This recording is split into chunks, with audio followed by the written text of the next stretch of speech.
Hey, welcome everyone to today's info session with Monroe University. We're very excited to welcome Ms. Huang, the Director of International Admissions of King Graduate School of Monroe University, who will be presenting on behalf of Monroe University to discuss their program offerings and answer all of your questions. Today, our topic is going to be very unique on addressing more topics in terms of the CPT guidelines and Monroe's accreditation, RFE support, and some of the CPT policy. And we're very excited to announce that Monroe just added a summer intake, which will begin in June 20th. So if you have questions during the session, feel free to submit it into the Q&A session on the bottom of the webinar. So my colleague Yuji will be collecting all of you guys' questions and we will try to answer as many as possible. If we don't get to your question or if you have any follow-up questions after today's session, you can also scan the QR code on the left for WhatsApp and on the right for the WeChat. To contact our educational consultants for some one-on-one consultations. Before we begin, let me introduce ourselves a little bit. So we are Go Elite, an educational consultancy based in Pasadena, in California. We offer a range of priority services, including the Day One CPT University's applications, guidance, assistance in application status and enrollment status. We also help with some F1 visa reinstatement and emergency transfer assistance and also change of status guidelines. Our mission is to help international students succeed in the US. We are certified by AIRC, which is one of the most respected organizations in the US educational industry. Here I want to introduce more of our rewards program. So feel free to reach out to our consultants so you can get access to this rewards program. You can get like points or Starbucks gift card, Amazon gift card very easily by doing some easy task. So now we also launched this Go Elite Forum starting from this year is the like unique platform for international students community. We're trying to be as supportive as possible. So for now, we already have a lot of registrators and sharing their unique experience as an international students and how they thrive here in the US. So feel free to register it and share more of your experience and thoughts. You can also check us on Google. So far, we gather like more than 500 reviews, and yeah, that's it. So here are some more of the social platforms, and you can reach out and have more information of our institution. Now I will give the stage to our distinguished guest speaker, Ms. Huang tonight, to talk more about Monroe University and what they offer. Hello, hi everyone. My name is Miss Hong Huang, and sorry today my computer stopped working, so I use my phone to talk to everyone. So, if sometimes you see my funny face expression because I cannot see the slides or your questions. So today I'm gonna start to introduce our school, Monroe University. I'm working for Monroe University more than 11 years and stay in the admissions for more than 11 years. We founded in 1933 in New York City. And after 92 years of development, now we have 9,000 students. In this 9,000, we have close to 2,000 international students and from over 90 countries, and we graduate more than 50,000 students. So we are private, and we have the regional accredited by Middle State. So we offer a lot of variety of programs, and almost all of them could offer the CPT program start from the first day of the school if students submit all the required documents in advance. I would say 5 to 7 day advance. So today I'm gonna introduce about what is CPT and what's the transitioning to make everyone have if you guys want interested in the Monroe University want to apply for us and how to shorten the gap and get the CPT 20 and at the earliest convenience time. Okay, next slide, Charlotte. So, why is CPT from the start of the program allowed? And you can see we did a good job on to get the statement from the USCIS official website. Everyone can see that it is permitted. However, only have two things students to need to keep in mind. The CPT training must be related to the student's major area of study. That means if you're MBA major, if you apply for the CPT, it has to have some managerial involved, like duties or responsibilities. It cannot be all like law related or computer science related. So that's really important because some students along the year, I feel that they submit some document, but I will say 95% of the student might get the proof at the first stage. However, maybe 5% of the student, we will ask the student, you need to revise the offer letter because it doesn't show it's related to the major. Um, so I think we are very cautious on all the process for CPT and we fully follow the instruction from USCIS. So the CPT only can begin after the DSO authorize the CPT on the student's I-20 forms. So you only can go back to your internship or start your internship after you got the CPT I-20. There's a different I-20s, the transferring pending I-20, the continual attendance I-20, and the last I-20, and it's this most important I-20 is the CPT I-20. Okay, next slide. So civil transfer and CPT application. If H1B unselected and OPT expiring, how to transition to CPT? The timeline, I'm gonna introduce the timeline and instruction on the civil transfer and document required for CPT applications. Um, That were really easy. Four forms. CPT request form, job offer letter, and the most recent I-20 form. And the CPT, the only one form gonna include with the employer. The employer has to sign the form like your position, your supervisor's name, your supervisor's contact, and it's really easy and clear to the student. After the student get enrolled to the class, we will send out the CPT guidance email to all the student has made the tuition payment and has been enrolled to the class. The important thing to maintain the CPT is every student has to attend all the on-campus class and do all the assignments, and the GPA has to be maintained 3.0 above, otherwise gonna lose the CPT eligibility. Next slide.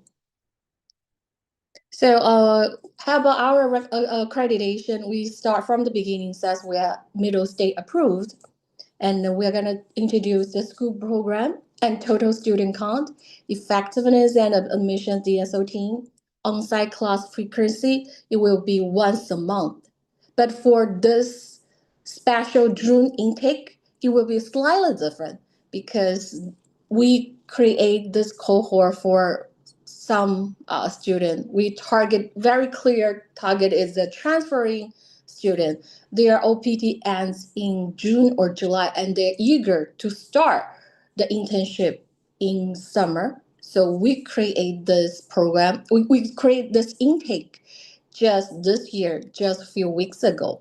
And if you're interested, you were our first summer intake student. So this intake is special. Only have 7.5 weeks of class, and student need to come 3 days. The first day of the school starts is June 20th. The second day gonna be in person day, June 21st. And another 2 days of in-person class gonna be July 26th and July 27th. I'm gonna do the detailed introduction in the later slide. I just mentioned that from the beginning to let everyone know. The CPT renew frequency gonna be each semester because CPT considered as one credit class.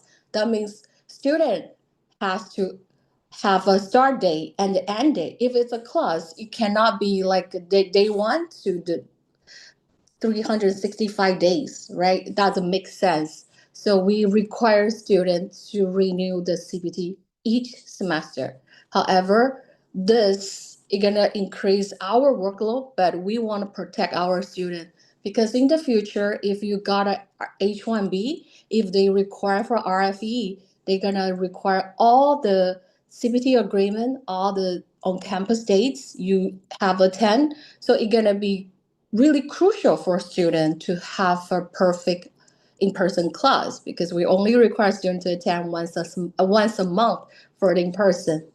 So academic quality and workload. If we are middle state accredited and we got the same accreditation like Pace University, NYU, and Columbia, we are in the uh, East Coast. Oh, it shows my battery is low. So I need to finish this quick. Sorry about that. So the RFE program, the document support, like our DSO, if you have any question regarding RFE, if you come in person, our advisor, our DSO will help all the students to solve all the questions when they need us. So I'm going to talk about more tuition and scholarship in the later slides. Yeah, we have 4 STEM approved programs and 1 advanced certificate program. The 4 STEM approved programs will be data science, computer science, MBA STEM, and and public health. The public health and MBA STEM is 45 credits program, but computer science and data science only take 36 credits to finish the program. All of them support students to begin CPT from the starts. So practical training allows students to gain practical experience by working in a position directly related to their academic program. Okay, next one. So like I mentioned before, Master of Science in accounting is 36 credits. That's regular 1 year OPT after graduate. MBA regular 36 credits. STEM MBA is 45 credits. The STEM program, computer science 36, data science 36. And during this June intake, we only offer limited program. We only offer MBA, MBA STEM, public health, healthcare, data science, and computer science. That's it. This 6 program. So CPT renewal frequency is gonna be 1 time per semester. I mentioned that a new student, if you're lucky enough, you're smart enough to like transfer your CVS record to us earlier, submit all the paperwork to our to me or to our CPT coordinator earlier, you can start the CPT from June 20th. That's the possible earlier start date. However, we need to receive students' CVS record and all required documents 7 business days before the start date in order you get the CPT document from the first day of the semester starts. So if some of the students, they might not like use their OPT opportunity. Our reminder is you cannot do the full-time CPT more than 12 months. Otherwise, you're going to lose the OPT eligibility. So the CPT is a 1 credit course. You have to register every semester. Okay, next slide. We have other regular window. We have the class start in early January. This year is January 6th. April, this year just passed April 29th. And this summer, June 20th. And we're going to have fall semester, which is for September 5th. The June 16th is the last day we can receive the student's CVIS record for this summer intake. Like I mentioned, the June intake starts in June 20th. So if you want to receive the CPT document on or before this date, you have to release your CVIS record to us at least 7 business days. The on-campus day gonna be June 21st. That's a Saturday. July 27th, 26th, and 27th. That's a weekend, Saturday and Sunday. That's 3 days really important. I don't want to receive any email that says, "Hi, Miss Huang, I have a friend's wedding, or I have a business travel, or I have international travel, or I like." We don't want to hear any excuse because we are protecting you. If anything happen, the SEVP gonna punish your own student, not school or not your employer. So the important dates is this 3 days. Student has to remember that you have in-person class in this 3 days if you're attending the summer intake. Next slide. The campus location for this intake will be in your shell. Will be only have weekend class schedule. If the regular intake, we have class either in Bronx or in your shell. But in this special cohort, we only have the weekend classes in your shell. Usually, the class start from 10 to 1 p.m. and then 1:30 to 4:30 p.m. And if the CPT class is fully online, we don't require to attending any in-person class for CPT. If you want to take a semester break, you need to have 3 semesters in a row, and then you might eligible for a break. However, during the break, you cannot apply for CPT. Okay, next slide. And then here's our tuition. If you already have a master degree in other universities, so the tuition rate gonna be $4,385 for 7 credits. That's the second master transfer student.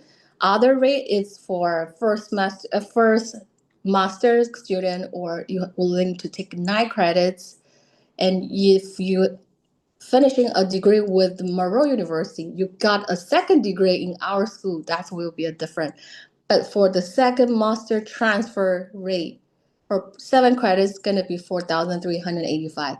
This second master program does not offer any scholarship. However, if your first master degree, and we will base on your credential, based on your GPA and previous experience, we could offer some scholarship to students.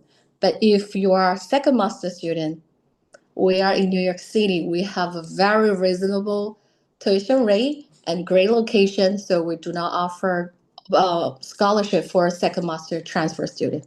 Okay, that's it. Any questions? Thank you so much for Ms. Huang's wonderful presentation. It's always such a great pleasure to work with Ms. Huang because she's so dedicated and experienced working in this industry for so many years. It's honestly our privilege to that we got to listen from her. And yeah, we have collected a few questions already. And if you have any questions, please feel free to type them in into the Q&A section right now. We will answer them in the order they're received. If we can't get to your question right now, don't worry about it. You can scan the QR code we provided. Let me share the forms right now. On the top of the form, you will be able to see the QR code, and feel free to scan it, and then our consultant will provide one-on-one consultations for all of the inquiries. Okay, Wow, without further ado, one-on-one. I want a one-on-one. we all want one-on-one from Ms. Huang. Ms. Huang shared a lot of great insights today in terms of the USCIS regulations, SCEVP compliance. I think that's great information for our international students community to be aware of. And yeah, let's jump into our question right now. Make it a little bit bigger so everyone can see it. Okay. On the left side QR code is for Chinese WeChat consultation, and the right one is WhatsApp for English consultation. Okay, without further hesitate, let's check the first question.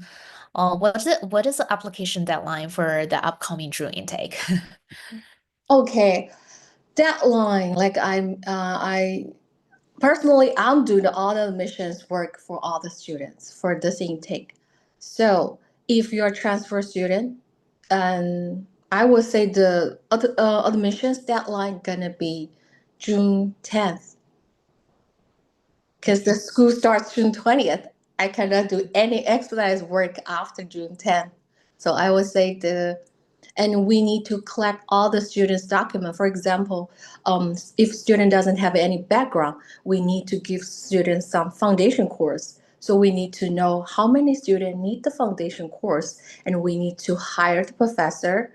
We need to ask professor to teach that class. So we need more data and more like in advance to evaluate how many students need data science foundation or computer science foundation or the MBA foundation. So I would say the hard deadline for June intake gonna be June 10th.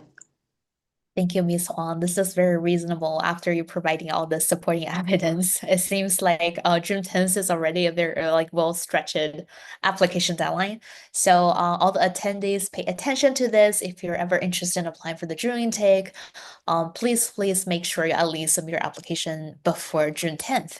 And we are actually going to provide a special application link for the June intake. If you don't have that special link, feel free to reach out to your designated educational consultant. We will be able to forward it to you over email or over WhatsApp. Okay, let's check the second question right now. What is the CIVIS transfer deadline for June intake students? I think Ms. Huang mentioned that. Probably you want to address it again. Yes, because for the current semester, some students they already submit all the documents to the previous school to requesting the CVIS transfer. However, we still haven't got the record on the deadline, so we are very nervous, and the student very nervous because it's all depends on previous school's DSO to put this into the CVIS system. I would say we have to receive everybody's CVIS record by June 16. So we need to, first of all, we need to generate the transferring I-20, and then we need to activate the record into CVIS system to get continual attendance I-20. And we need to review all the CPT document to verify the company, the position, the job duties. And then the last step is issue the CPT I-20. So we need a list. We need to receive the record on or before June 16. Otherwise, we cannot give out the proper I-20 for students. It's not like you requesting the CVIS transfer on 16. Is we have to receive the record by June 16, which is only 4 days because before the school starts. I think we are very generous on this. Yeah, this is very good to know, and it sounds like a super tight timeline. Yeah, let's just express our thankness to Monroe admission team working very diligently on every international student's legal records. So make sure you do not miss any application deadline or service transfer deadline. Okay, well, let's check the third question. Could you please share what does an in-person class schedule look like for I think Ms. Huang stated it twice, but Yeah, would you like I'm gonna say that again. In the special intake, the class only like the whole semester only 7.5 weeks. So the class schedule, in-person class schedule will be start from 10 to 1 and 1:30 to 4:30. That's the usually class schedule look like. Two classes, right? Two major classes, 6 credits, and one CPT class. That class we don't require student to be in person. However, if you don't have any background of the major you're applying, we probably will give, if the foundation, some foundation course in the morning, and then the major class in the afternoon. Yes. Okay. Thank you, Ms. Huang. I think next question is still related to the June intake. If they're the first master student, are they going to be eligible applying for the June intake right now? I'm sure it's gonna be happening next year. However, this is the first year, and this is just finalized 2 3 weeks ago. So this year we're gonna only allow the second master student to apply because they're gonna be a very like tight semester, and we want everybody to have a great experience. Don't blame on us on some certain things. So the first group this year we only accepting the second master transferring student. But for fall, June or spring, like we accepting all students as long as you're eligible for like you are active F1 student. So for this June intake, we're only accepting second master transfer student. This is also a piece of great information. That is also why our Go Elite always feels super comfortable in putting our applicants in their hand because they're super responsive, supportive, make sure every student's gonna have a seamless admission and enrollment process. Okay, so if you're a first master applicants, probably the earliest intake for you would be the September intake in 2025. Yeah, let's move on to the next question. What programs or majors are available for the June intake? Six majors available: MBA, and MBA STEM, public health, healthcare administration, data science, and computer science. Let me repeat it. Just make sure everybody. MPH, MBA. MBA. MBA STEM, right? But Mhm. we consider as two separate programs. Okay, MBA MBA STEM, and STEM. And then public health, data public science. health, data science, computer science, healthcare administration. Administration. Okay, so far we have six different programs. That's a lot of like varieties to apply for. Yeah, that's still a lot. Thank you, Ms. Han. Um, let's move on to the sixth question now. Is a CPA required to apply for the accounting program? If not, will completing the program help me qualify for the like CPT, the certificate? Is a CPA required? No, our accounting program is like we are the whole program. We are like the goal for this program is help all the students to get the CPA exam passed. Yay. That's our goal. So we don't require you have a CPA to apply for this accounting program. Yeah, that's great news. But So, we have the background required for this program. We require student has to have a accounting major during their undergrad because oh. the after you finishing with us, you are eligible for New York State's CPA exam. So this program is a little bit tricky, but yeah, we still have a maybe quite a few students apply for that. Okay. Thank you, Ms. Huang. That's very good knowledge. And I think students, you guys can looking forward to joining this MS accounting program because after completing this major, you will be more than qualified for a CPA. Okay, let's check the number seven's question. Is a 45 credit STEM EMBA a 3-year program? Hmm. We don't have EMBA. We are MBA STEM. It's 45 credits. Depends how you want to do it. You have two options. One option, you can taking 9 credits each semester. Then you can finishing nonstop. You don't take a semester break or something. You can finish in within 2 years, 5 semester. However, you want to stay in the US. Maybe you have some career goal and you want to stay here as long as possible. Then you can take 7 credits each semester. Then it will take 3 years. Yeah, it depends. If you want to take, want to get your diploma as soon as possible. You can take 9 credits you can finish it in 5 semesters, which is 2 year and 8 month. However, if you taking 7 credits each semester and you taking a break, it could be 3 years or a little bit longer. Thank you, Ms. Huang. I think Monroe University provides a very flexible academic schedule. So based on your needs, you can probably schedule a different academic calendar. Feel free to scan the QR code, reach out to our consultants. We can probably help you plan out what's your desired like timeline. Okay, next question. Can online classes be taken on weekdays or only weekends? It's not online because we all know that according to USCIS, if you're F1 student, you cannot take in more than half of your class online, and we do not encourage students to do that. So now we have 3 different classes, hybrid, the major class usually is hybrid. I would say 90% are hybrid. You attending the virtual class during during the week or weekend, and you only need to come in person one time during the weekend or weekday. And another is like a virtual class in some major, like a forensic psychology or MPA. Some class they only offering virtually, but we will make sure your other class it has to be hybrid, has to have in-person requirement. And third model is online.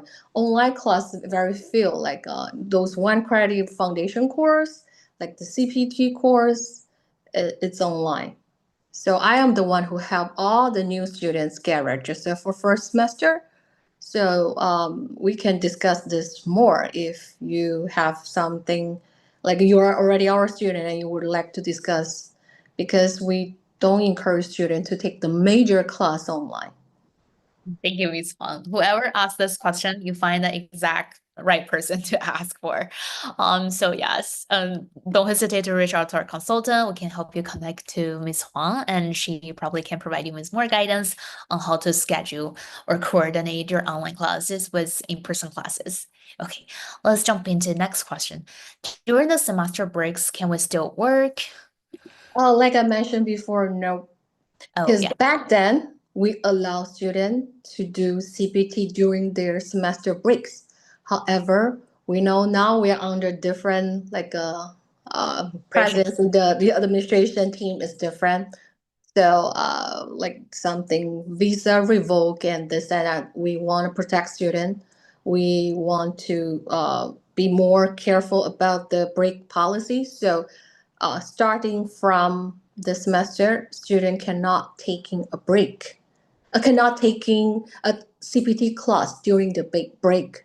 You have to be in class in order to apply for CPT. That's very reasonable and thoughtful, actually. Especially, I think last month we have a very massive civis termination situation of international students. That's definitely super concerning under the current administration. I think it's very responsible that Monroe University is taking the actual actions to better protect the international students community. Okay, let's check the 10th question. Do we need to apply for CPT every semester, or is it possible to have a yearly renewal frequency? Nope, cannot be yearly. Has to apply for every semester.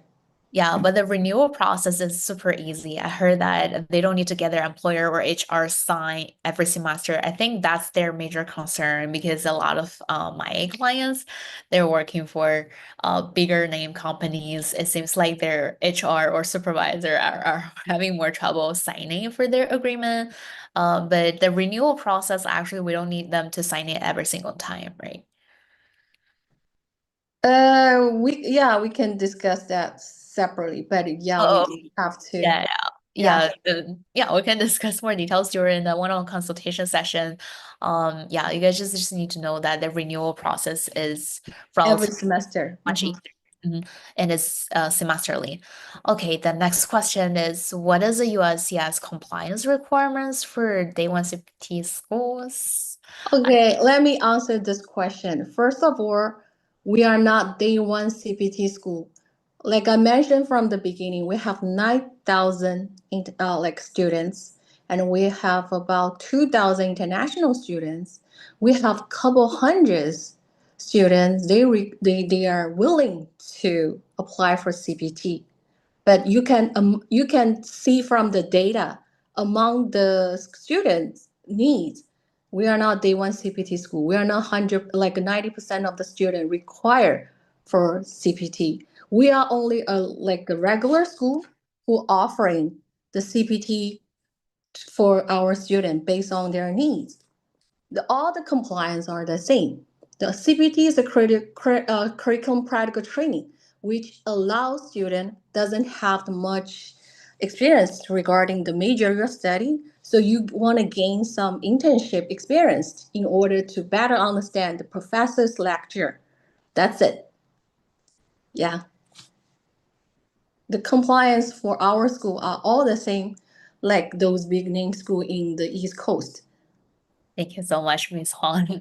Yeah, I think Ms. Huang clarified it perfectly about some misunderstanding on the term day one CPT schools. It's not a full term. Monroe shares all the accreditations as those big name school like Columbia University or NYU. It's just that on top of that, Monroe also offers some like extra benefit to international students' real needs. So don't worry about it. Everything is 100 under compliance, and Monroe University actually are super cautious about it. Next question is that I have a US master I obtained 5 years ago. Will the second master rate be applicable for me? Yes. Yeah, good news. Short answer, yes or no question. Great. We still have like around 6 more minutes in the Q&A section, so hopefully we can get all the questions addressed. Yeah, my phone is like a 10%. Maybe Okay, will be the yeah, perfect let's time. hurry up. Let's get to all of the questions.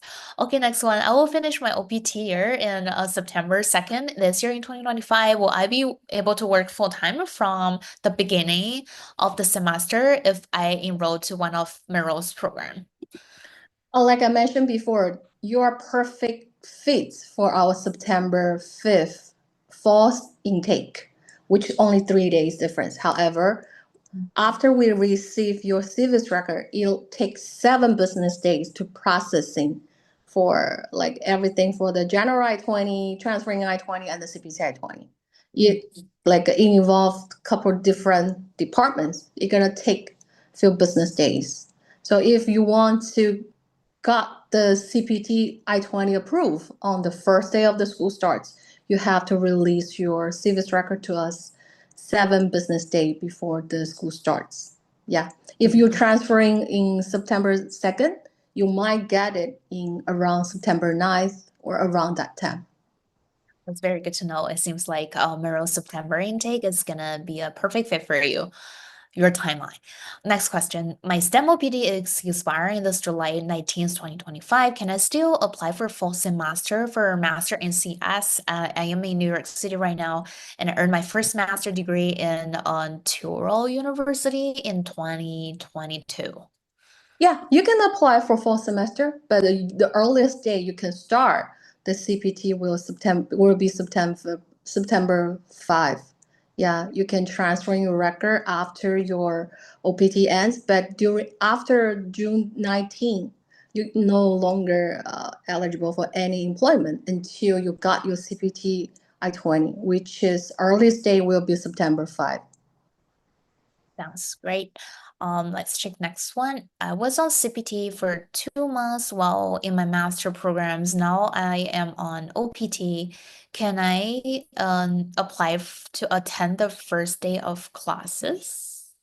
Oh, oh, yeah, we should continue because number 15 and number 16 is the same question. I was on CPT for 2 months while in master program, now I'm OPT. Can I apply or qualify to attend the 1 city programs in the future? Yes, I think you could. Yes, yeah, Yeah. you could. Yeah, you could. As long as you have an active civis record, you can feel free to apply for Monroe University, and our consultants can help you provide guidance on how to transfer your civis to Monroe. Okay, next question. Does Monroe have 1 year programs for AI, artificial intelligence? No, not at this time. Yeah, not at this moment. In the Mhm. future, hopefully we'll all like design more programs.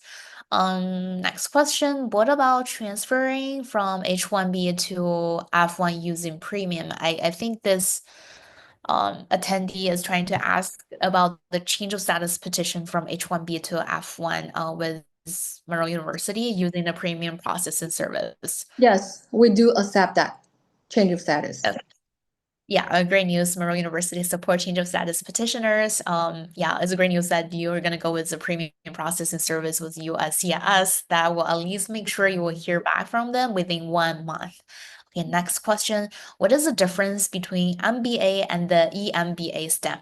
MBA is like 36 credits, and you're finishing the 36 credits you are applying for OPT is only 1 year. MBA STEM, it's like 45 credits required. And after you finishing that 45 credits, you are eligible for the STEM OPT.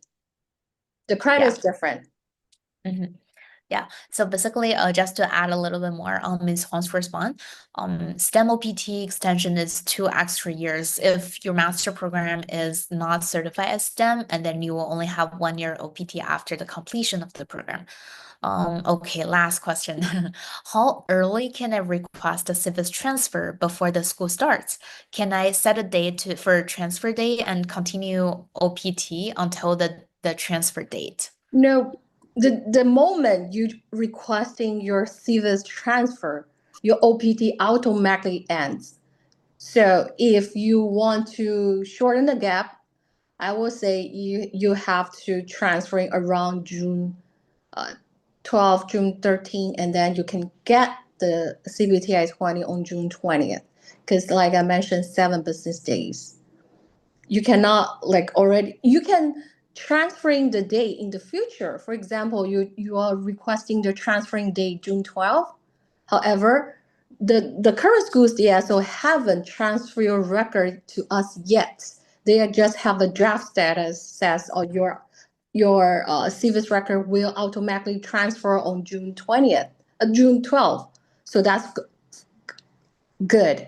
But after your CVIS transfer out, you are no longer to uh, involve in any employment. Your OPT automatically ends. Thank you, Ms. Huang, for your clarification.